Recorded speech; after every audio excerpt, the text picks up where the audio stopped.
ఈ దిన వాగ్దానము. ఎందుకనగా ధనాపేక్ష సమస్తమైన కీడులకు మూలము. కొందరు దానిని ఆశించి విశ్వాసము నుండి తొలగిపోయి నానా బాధలతో తమ్మును తామే పొడుచుకొనిరి. 1 తిమోతి పత్రిక 6వ అధ్యాయము 10వ వచనంలో ఈ మాట ఉంది. ధనాపేక్ష అంటే ధనాన్ని ప్రేమించడం లేక ధనమే జీవిత లక్ష్యంగా మారడం. ఇక్కడ వాక్యం ధనం చెడ్డది అని చెప్పడం లేదు. ధనంపై ఉన్న ఆశ, మమకారమే సమస్తమైన కీడులకు మూలమని చెబుతోంది. మన జీవితంలో ధనం ఎప్పుడూ కూడా మొదటి స్థానము తీసుకోకూడదు. దేవుడు మాత్రమే మన జీవితంలో మొదటి స్థానం తీసుకోవాలి. ధనం దేవుడి స్థానాన్ని తీసుకుంటే ప్రమాదం. మన హృదయంలో దేవుడి స్థానంలో ధనం కూర్చుంటే విశ్వాసం బలహీనమవుతుంది.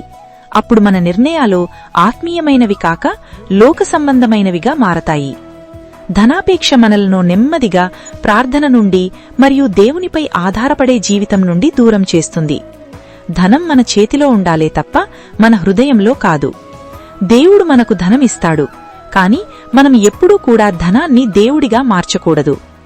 నిజమైన ధనం దేవునితో ఉన్న సంబంధమే. దేవుణ్ణి ముందుగా వెదుకువాడు ఎప్పటికీ లోటుపడడు, కాని ధనాన్ని ముందుగా వెదుకువాడు శాంతిని కోల్పోతాడు. కాబట్టి మనము ధనమునకు ప్రాధాన్యత ఇవ్వక ప్రభువునకు ప్రాధాన్యత ఇచ్చేవారిగా ఎల్లప్పుడూ దేవుడు మనకట్టి కృప దయచేయునుగాక. ఆమేన్. మీ ప్రార్థన విన్నపాలు 7090734581 సెల్ నంబర్కు వాట్సాప్ చేయండి.